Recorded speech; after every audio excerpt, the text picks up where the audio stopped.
Welcome to Lynn Cullen Live. Talk radio without the static. Email your questions and comments to lynncullenshow@gmail.com. And now your host, Lynn Cullen. Hey there, and welcome to you. It is a Monday, December 4. My sympathies to Steeler Nation. Man, I don't know what to say.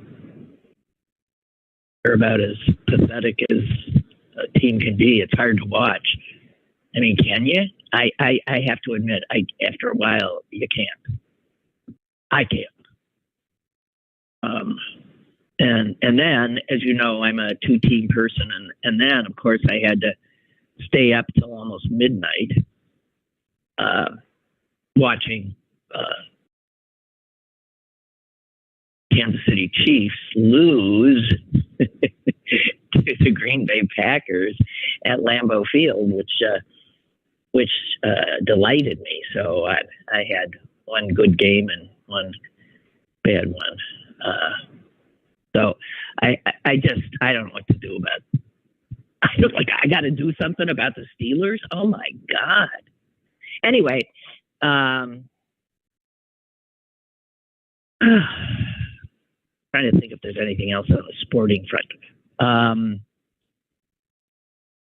Well, this isn't really on the sporting front, but since it happened at a halftime of a college conference championship game, the Big 12. This happened Saturday. Not that I was watching. It was, who cares? Texas Longhorns versus Oklahoma State. It was a rout. Texas won. But the halftime entertainment was something that I've railed about in the past. And let me just do another quick rant. What passes for entertainment in this country, reality TV being essentially what this is too, pitting people against each other in situations that shouldn't, in my mind, be entertainment for the rest of us. In this case, this was the Dr. Pepper. Everything's got to be, have to have a corporate sponsor. Dr. Pepper tuition giveaway. And what this is all about is college students all around the country, I guess, have to make their case for why they should be allowed to be one of the contestants. And it's like the better the sob story, the better chance you have of being picked to be one of the contestants. It reminds me of, and this will really date me, back in very, very early television. I mean, just showing that things haven't changed much at all. There was a show, would be in the 50s, called Queen for a Day. And I was a child, but I remember watching it. And even as a child, I thought, this is cruel. And women would come on and compete with their sad stories of, things they're desperate for in their homes. And I can't quite remember, but it was a contest of who was the most pathetic and most in need. And then one of them would be chosen, and she'd be queen for a day. They put a crown on her head. I don't remember that part, and give her whatever it was she needed. I don't know. Might have been a refrigerator. But that struck me as just crass and horrific. And this is the same kind of mentality. So it's 70 years later. And I guess this is something that most people don't have a problem with or wouldn't have such staying power. But as we know, paying for college is prohibitively expensive, increasingly, for more and more people. To go to college now is to often put yourself and or your parents in debt up to their eyeballs. The debt repayment impacts what careers young people choose to go into. It impacts whether or not they will be able to own a home and have financial security. It is, as you know, it's a horror story. But then so much in this country today, because everything's been corporatized, is. So back to the Dr. Pepper tuition giveaway. 2 students had already won something, and that they were the entertainment. You had on one side a freshman from the University of Pennsylvania, and on the other, a junior from Ohio State. And what they had to do, I guess, is throw as many footballs as they could into a bin, the Dr. Pepper bin, a certain distance away from them. So that was all the contest was. And apparently they were tied at the end of regulation. That forced an overtime. At overtime, they were tied again. These are kids. What are they throwing these footballs for? For $100,000. That's the prize. And anyway, it went into triple overtime or sudden death or who the hell knows, since I really don't know the rules of this thing called the Dr. Pepper tuition giveaway. But eventually, the freshman from Penn State was deemed the winner. And then all hell broke loose on social media. Because it turns out, I don't know, they screwed up and they'd given him an extra point. And the people watching knew it. And so all hell breaks loose. Well,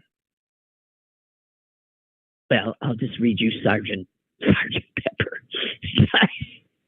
Oh, Sergeant Pepper would never be involved in anything so crass. Dr. Pepper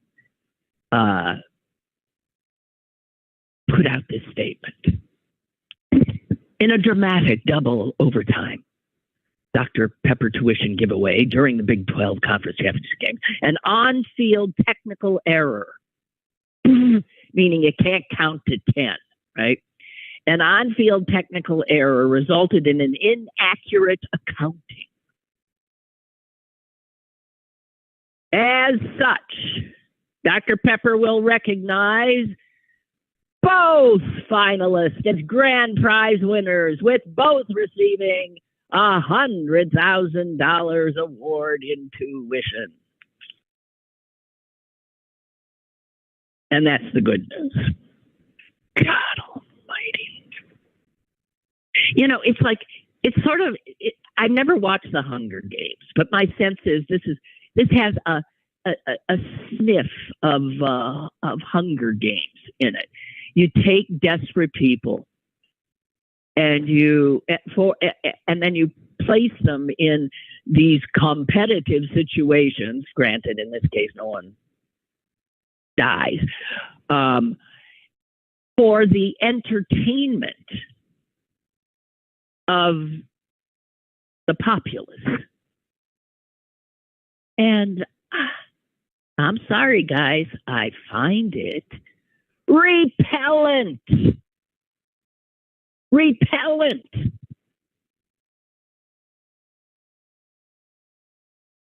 Speaking of repellent, goodbye, Mr. Santos, because he ain't congressman anymore.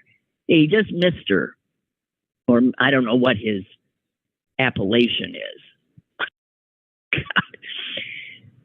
That took way too long. Unbelievable. Okay. And now, if I can, just go in the other direction, which is not repellent, but this is a person who truly lived, I think, an exemplary life. And would that more men and women followed her example. And I'm talking about the now late Sandra Day O'Connor, Justice O'Connor. Her politics and mine were not the same, but this was an honorable person. And I'm so blown away by honorable people rising, since so many dishonorable people seem to achieve power. I mean, the examples are myriad. Donald Trump, a totally repellent, dishonorable human. George Santos. For that matter, 3/4 of the Republican congressional delegation. Dishonorable. And yet there are honorable people who somehow manage to rise. And she is an example. And I don't want to talk about her place on the court.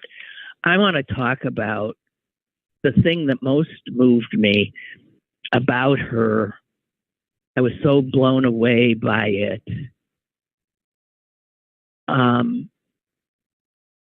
At a time when you look at all these ossified characters in their black robes, given lifetime positions, and hanging on to that power, the idea of resigning from the bench wouldn't occur to many of them. And Sandra Day O'Connor did resign. And she resigned for a reason that I suspect none of her male colleagues would ever even entertain. She resigned her position of power to care for her sick husband.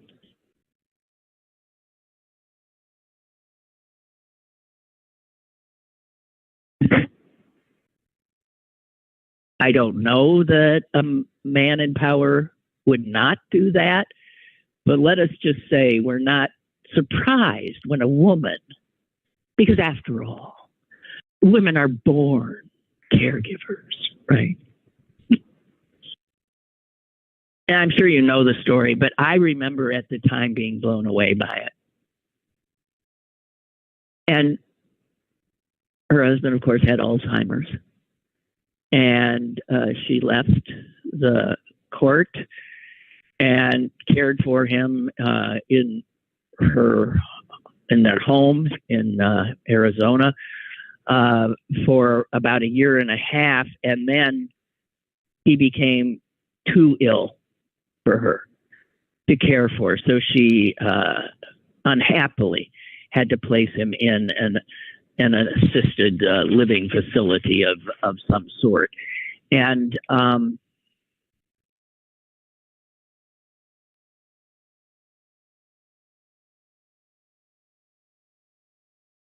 I just, and then, oh, I'm sorry, I forgot the part of it that really blew me away. And then it turns out, as often happens, I don't know often, but I've heard of this a lot, and I know of one other couple that this happened to. I mean, I knew them personally. Her husband, fell in love with another patient. And he was head over heels in love. And Sandra Day O'Connor not only acknowledged that, but was happy for him. Happy for him.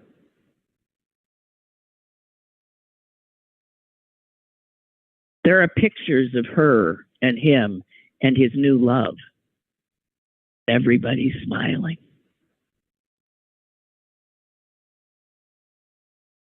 I read a quote from a psychologist, and it said this: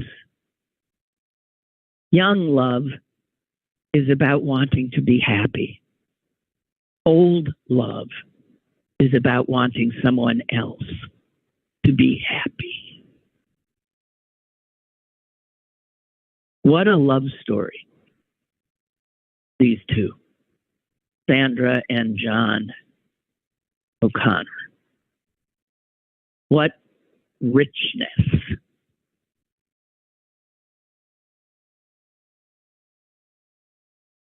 And then she succumbed to the same illness, but there was no wife to take care of her. When she was 88, she put out a public statement that she had dementia and that she would step back from public life. And in that statement, she said this. She urged her friends and fellow Americans to, quote, put country and the common good above party and self-interest. How many of those dishonorable, powerful people you think heard that? Or if upon, perhaps, accidentally hearing it, thought it quaint?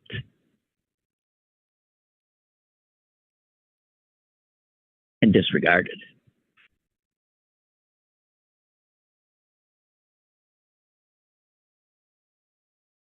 This is the kind of person you build a statue to.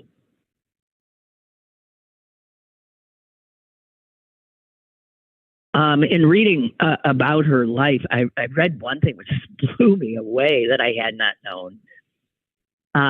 So she met her husband. They were all at Stanford Law School. You know, many of us meet our spouses in schools. And this was at, Stanford Law. And also there was a guy named William Rehnquist, who, as you know, became the Chief Justice of the Supreme Court. But what I didn't know is that she had dated when she was at Stanford Law, Sandra Day O'Connor, or Sandra Day, and William Rehnquist had a long-standing relationship, and he proposed to her. Rehnquist wanted her, but she had met God. She declined.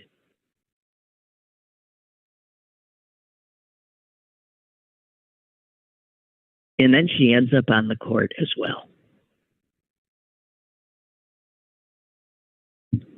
Can you imagine? That had to be a first, that two former, I don't call them lovers, I don't know how, two former boyfriend, girlfriend end up on the court, on the Supreme Court.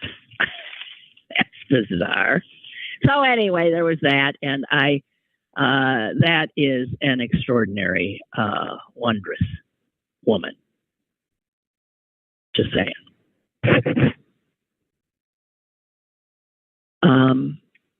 Speaking of, I guess I'm ping-ponging here. I'm going from honorable to dishonorable to honorable to dishonorable. Let's go to dishonorable again, because this is when I first saw this story, I thought, oh my God. But then it started picking up steam. By steam, I actually mean detail and a little more specificity, and also consequent reactions.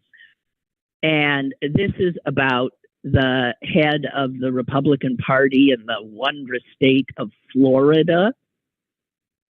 He's head of the Republican Party in the very Republican state of Florida. This is an extremely powerful man. And it turns out his wife was one of the founders of that wonderful organization called Moms for Liberty. That group that goes around terrorizing school librarians and school boards and ripping books off the shelves of libraries and deciding that they should be the arbiters of what your child should read. So here you have this power couple. And some people said next to DeSantis and his Stepford wife, there was no greater power couple in Florida than this creep and his creepy wife. He is Christian Ziegler. Her name, Bridget. So, lovely couple. But unfortunately, they apparently had a proclivity for, I'm not going to put it down. I don't know. I mean, where we live, you know, we liberals believe in, hey, if you ain't hurting anybody, go for it. I don't know. It turns out the Zieglers were very open to threesomes in their sexual life. Which, I mean, again, the head the head explodes.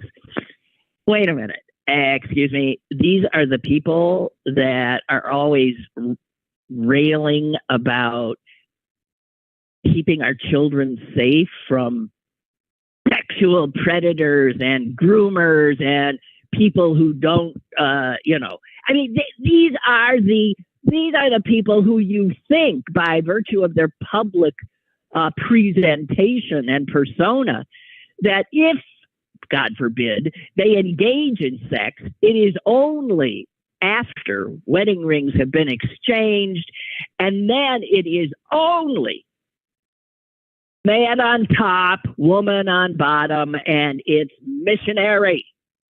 These are Christians. So how amazing that the police got a call. And the police got a call from a woman who was a friend of another woman who had not shown up at work for 2 days. And when the friend went looking for her, she found her in a state of absolute distress.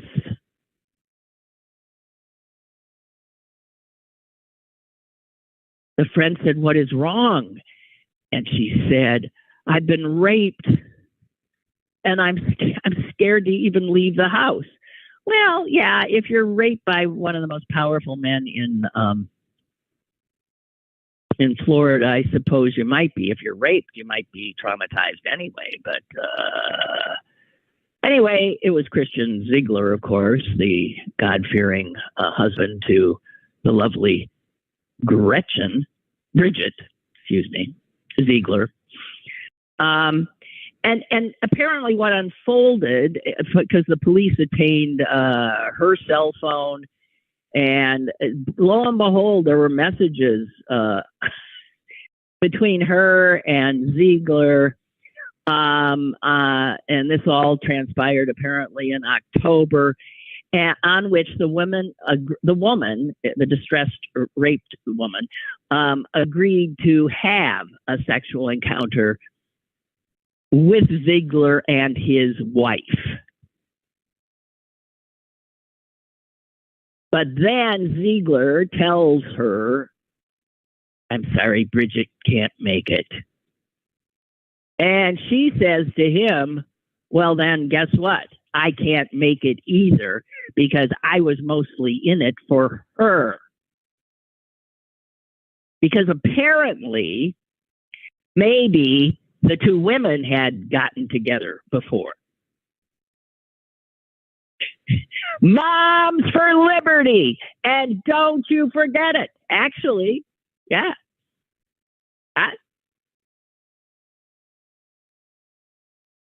So I guess that really upset Ziegler, the guy. And he went to this woman's house and she says he raped her.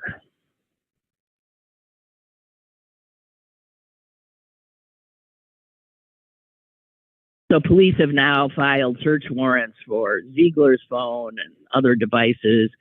The governor, the loathsome DeSantis, has called for Ziegler to step down. Ziegler will not. His wife, however, has seen fit to step away from Moms for Liberty. And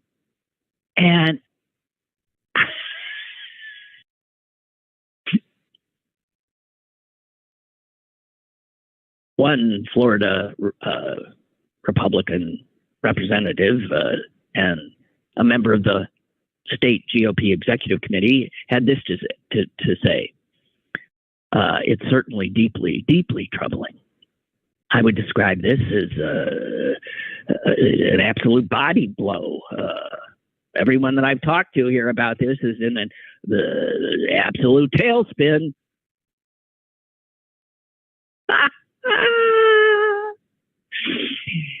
So here you have, I mean, the hypocrisy.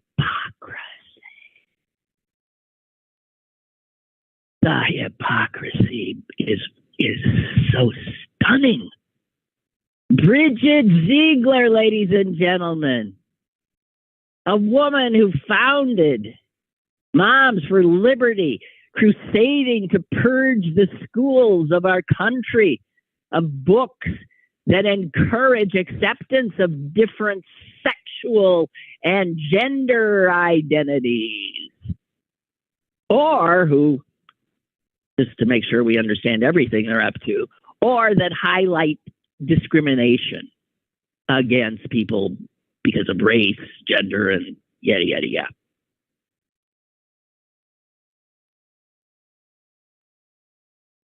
DeSantis earlier this year appointed this lovely woman to the special taxing district that was created, remember, to run the property around Disney World after the state, remember that debacle, took it over. And Ziegler absolutely agrees with Governor DeSantis about Disney, saying that there is little doubt that the company Disney's content sexualizes children.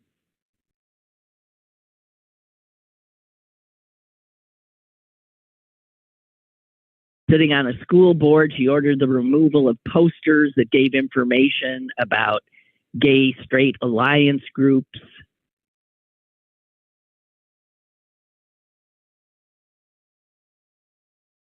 She's instrumental. She was in advising legislators on the Don't Say Gay law.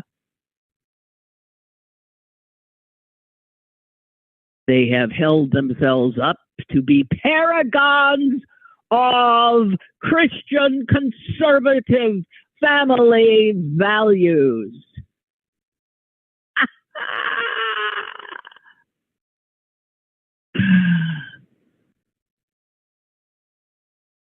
And Bridget Ziegler, unlike her husband, did admit that the three people involved, the rape victim, her husband, and she, had in fact had prior sexual encounters.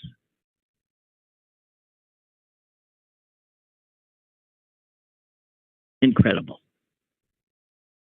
or not? I mean, it's so often the case we find out the people who are like the most homophobic, right? We find out later they're gay. Often, well, the Shakespearean quote is, "Methinks thou protest too much." Is that it? Anytime somebody is like blah, blah, blah, blah, blah, way out there and telling other people what is right and what is wrong, the odds are that they themselves, God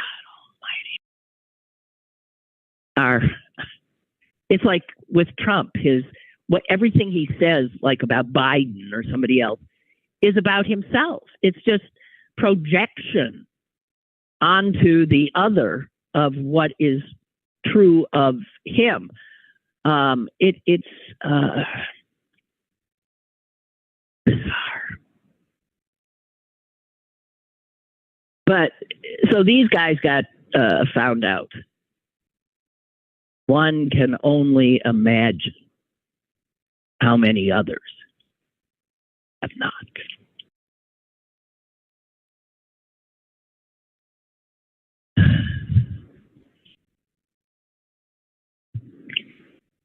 Quote of the day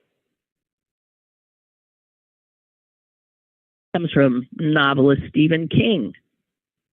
And he's so right on the money. He says this: Fox News did to our parents what our parents were afraid video games would do to us. Ain't that it? Ain't that it? Fox News did to our parents what our parents were afraid video games or fill in the blank rock music or I don't know, whatever it would do to us. Yeah.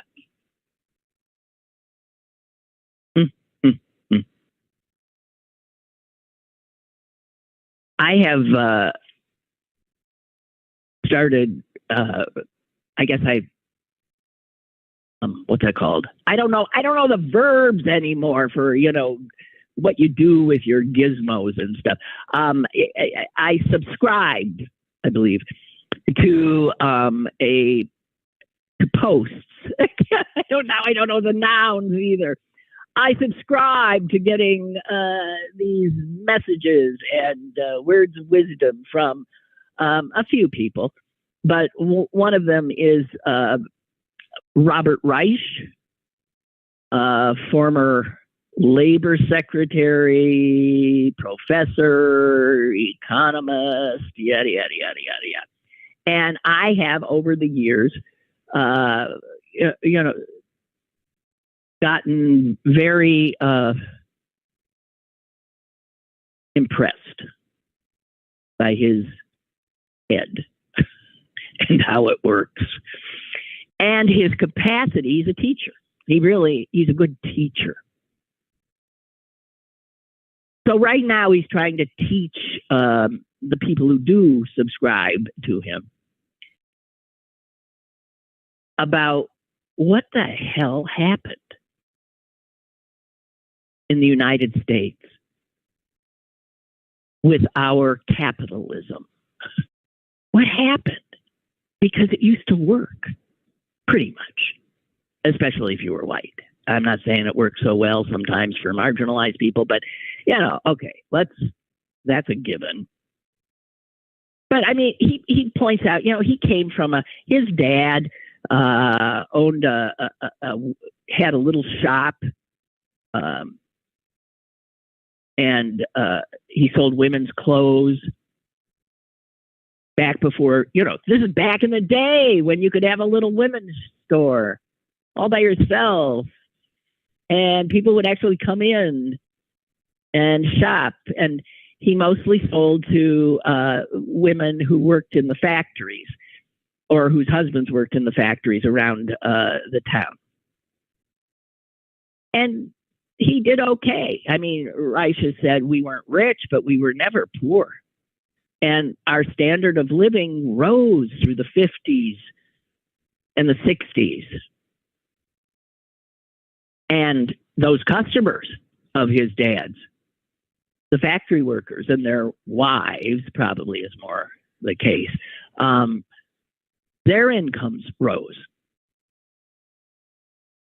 And we all know this if you're old enough. This was a time after the war, World War II, when the income of a factory worker or a school teacher or a mechanic or you name it, if a job was enough to buy a home, to even have maybe 2 cars, to raise a family, one income, the system worked. There were still rich people around, but there were a lot of comfortable people around. There was something called a true middle class. And for about 3 decades after World War II, America created the largest middle class the world had ever seen. This is why I think a lot of us are, if you're of a certain age, having seen capitalism working in this way as somehow a contract between employer and employee that seemed to work for everybody. And then it disappeared. But in those 30 years after World War II, the earnings of a typical American worker doubled. So those of us who grew up then had this sense that this is the way it is. That whatever, things just keep getting better. And your children are going to do better than you did. That was just the way it works. Well, guess what? It doesn't work that way anymore, and I don't have to tell you that. Because over the last 40 years, the size of our economy has doubled again. But the earnings of a typical American worker?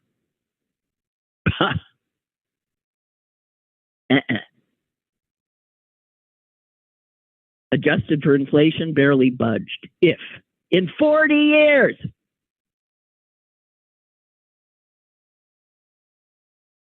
And you've seen the numbers in the 60s, the richest 1% took home 9 to 10% of all income. Okay? Over 40%. 1% takes over 40%. If you think about it again as a pie chart, can you imagine? Take 40% of that pie and give it to one, and tell 99 other people that they can share the rest. But the economy that existed where it did seem to work, where everybody's boats were being lifted, that kind of economy generates hope and trust. Hard work pays off.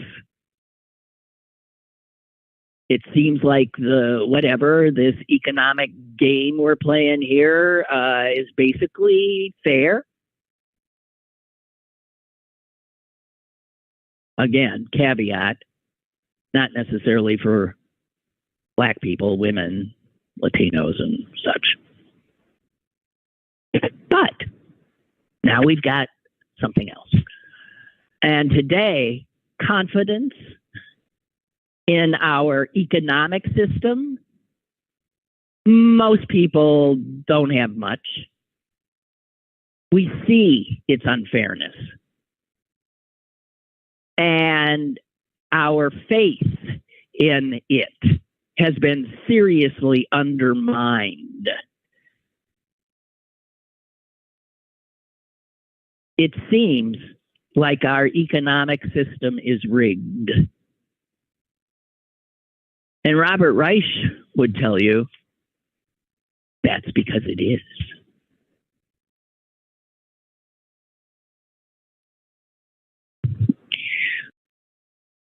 And unfortunately, when most people stop believing that they and their children have a shot, have a fair chance to make it, the social contract, not necessarily verbalized, starts to unravel. People become fearful,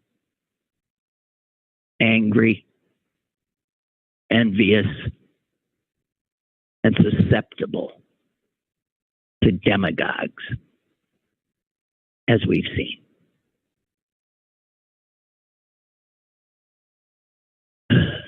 So,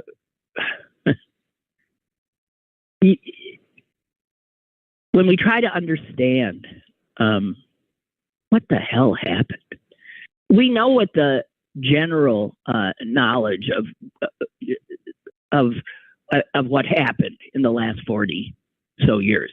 Globalization, right? And technological change. Those are the two biggies.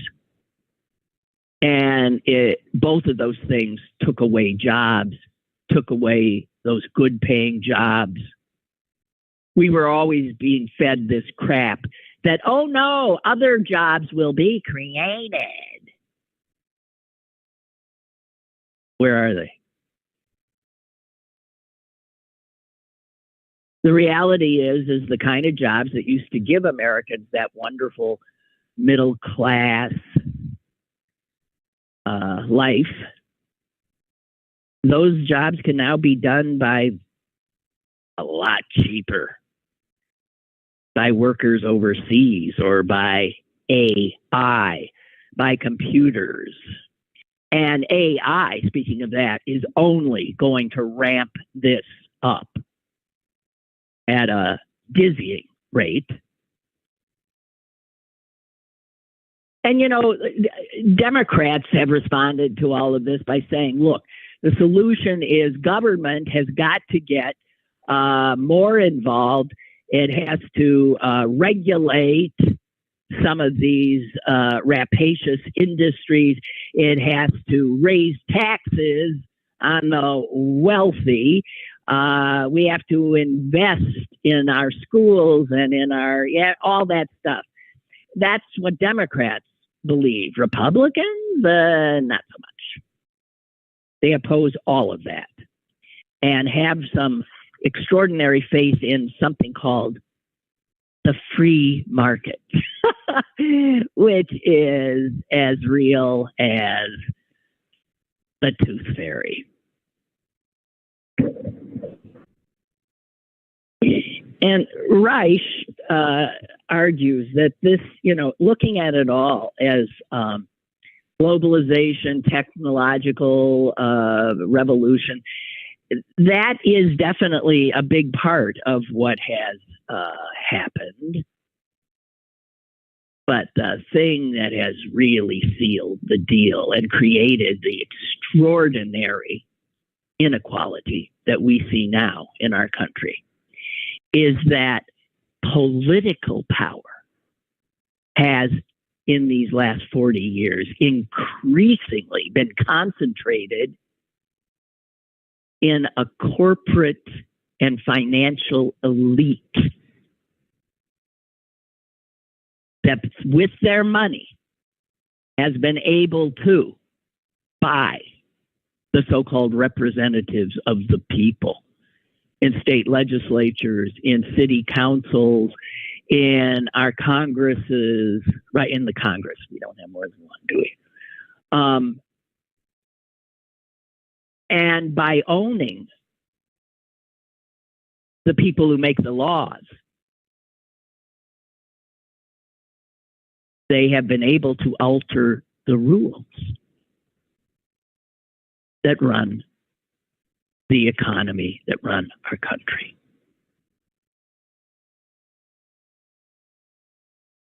And unless we understand that, there's no way we're going to get a handle on this. And Rice says, people start talking about the free market, that's the way to go, like the Republicans or the Democrats saying, no, you need an activist government. He says none of that is the main deal.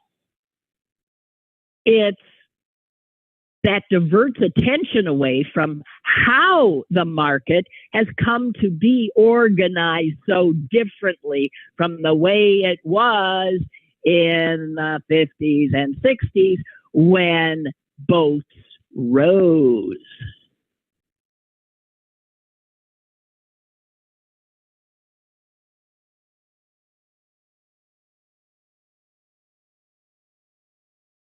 The people who talk about the free market like it exists have for many, many, many, many years now been actively reorganizing that market for their own benefit. And like the Wizard of Oz, they have a curtain drawn and they'd rather it stay drawn. They don't want us seeing, understanding, being aware of what they have done.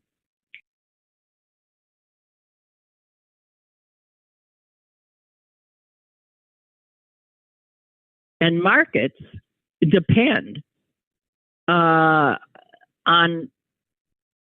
rules that govern everything. I mean, even Republicans would acknowledge that. You have to have rules like governing property, what can be owned, or monopoly, what degree of ownership is allowed. The market has rules about contracts and bankruptcy and labor unions and then how all of this gets enforced. And these rules, don't exist, as Reich would say, in nature. They must be decided upon one way or another by humans. And humans, over the last 4 decades, humans who run large corporations and Wall Street and who increasingly grease the palms of the people who make the laws have gained increasing influence over our political institutions that are responsible for the rule making. And then simultaneously,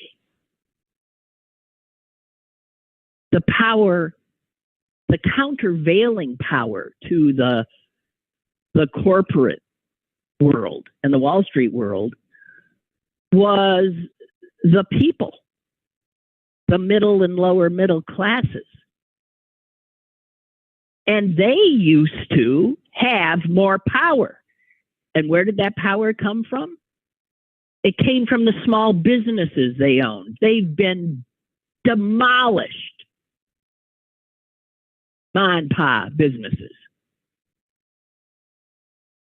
They had power, countervailing power, because of labor unions.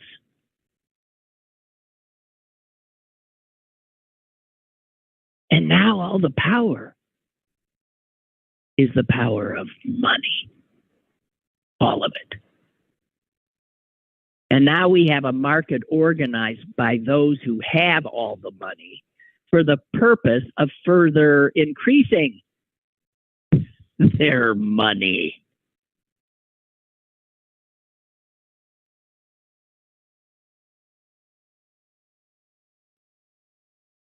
In reality, income and wealth increasingly depend on who has the power to set the rules of the game.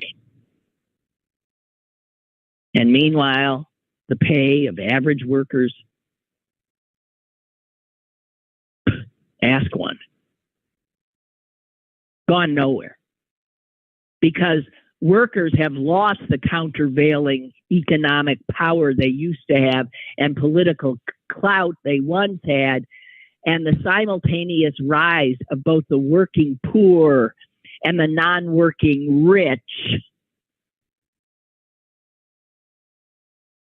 offers further evidence that earnings no longer correlate with effort or with the common good. Those are the words of Robert Reich.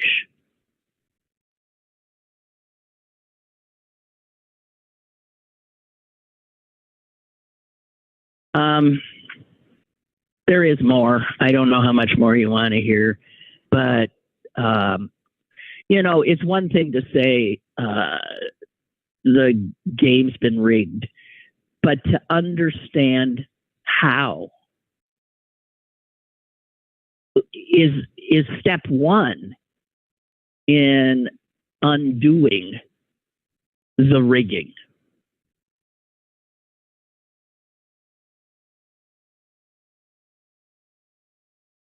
Let me give you just a little more. I think this stuff is so important.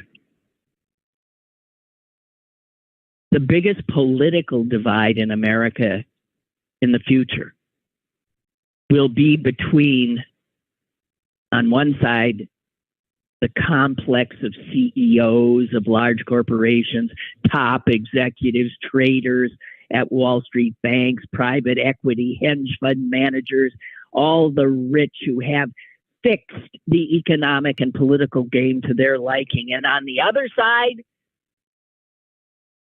the vast majority of us who have been left behind. And some of the people who have been left behind, we can see, have become totally susceptible to the lies and bigotry of neo-fascists like Donald Trump.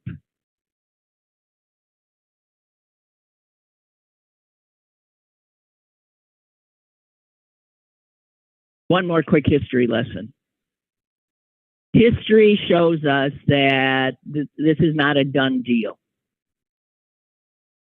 Reich says that there were 3 times in our history when the littler people got together and insisted that the rules be changed so that it was a fairer game, so that there was a chance at the now laughable American dream. Here's a history lesson. The first one was in the 1830s. And that's when, I don't know about this, the Jacksonians targeted the special privileges of the elites so that the market system would better serve ordinary citizens. And I don't know the details of that at all. The other 2 I know. We know about the robber barons of the late 19th century. And a Republican president named Roosevelt helped spear antitrust laws to break up these monopolies. Independent commissions were created to regulate monopolies.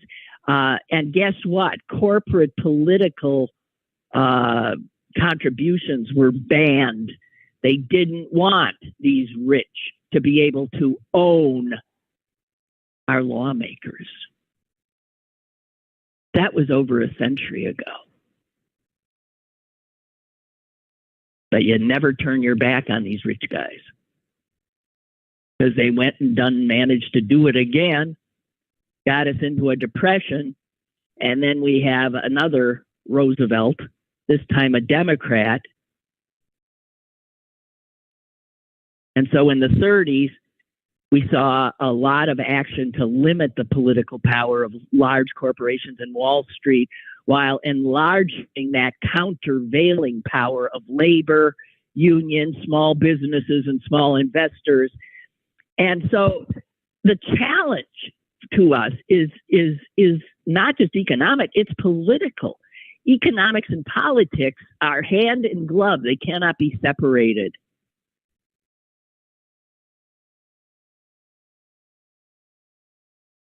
But, something I have seen while sort of observing my government and my country is that most folks, most Americans don't pay any attention. They don't pay any attention. And we live in an age now where misinformation is rife and disinformation, which is even worse, is rampant. And I see highly educated people fall for just outright lies, contortions of history and of reality. And we're all susceptible. So I don't know. I do know we're in for the struggle of our lifetime. And we have, in the next year, we will have elected a president.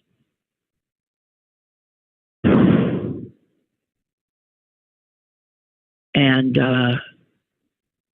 we will be reading so much stuff about how, as unthinkable as it is to some of us, that this country would re-elect a monster like Donald Trump. It's totally possible.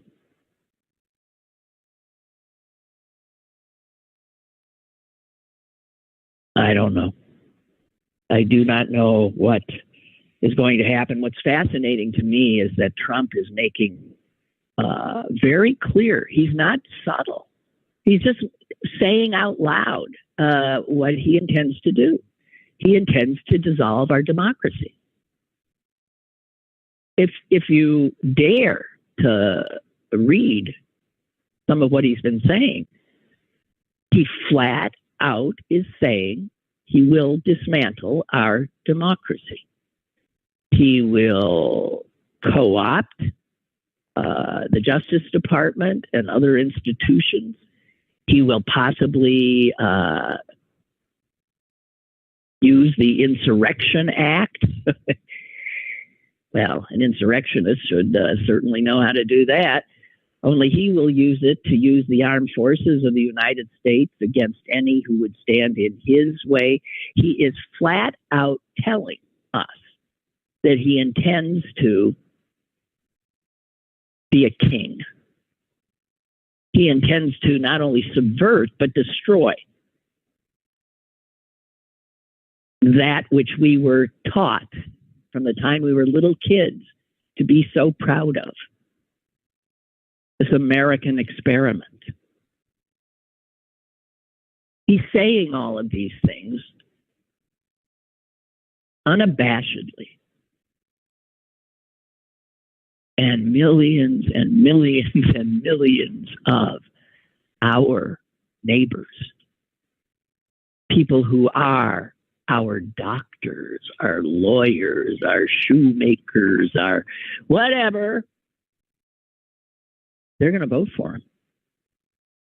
They're going to vote for him.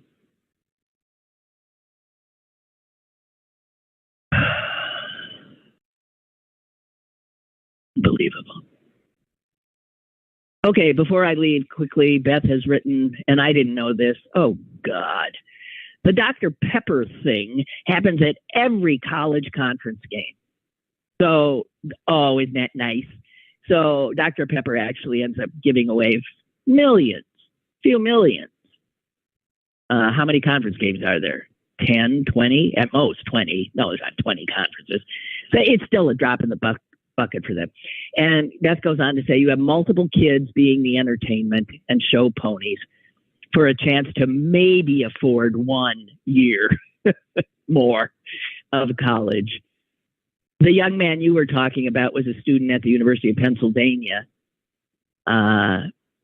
I thought to myself, no kid at an Ivy League school should be allowed to compete in this thing, as their earning potential is ridiculous compared to their other competitors. Yeah, if you got a degree from Penn, you're going to go on and become a robber baron.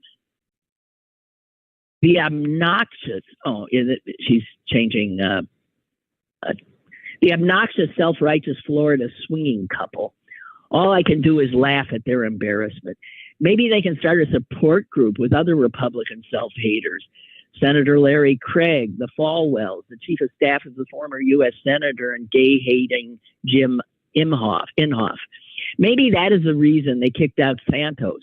He was open and out of the closet. How many of them are still in the closet and making life harder for us who are also out of the closet, living our true lives? They are just so envious of our bravery.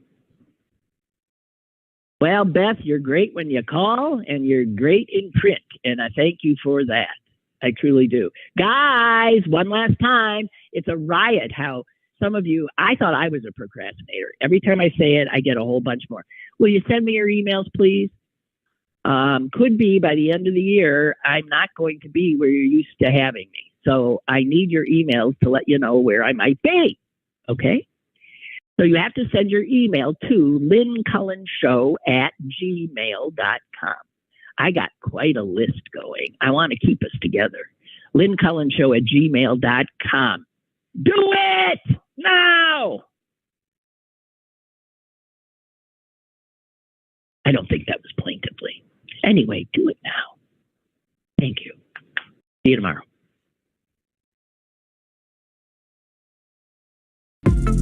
Lynn Cullen Live, Monday through Thursday from 10 a.m. to 11 a.m. and archived at pghcitypaper.com.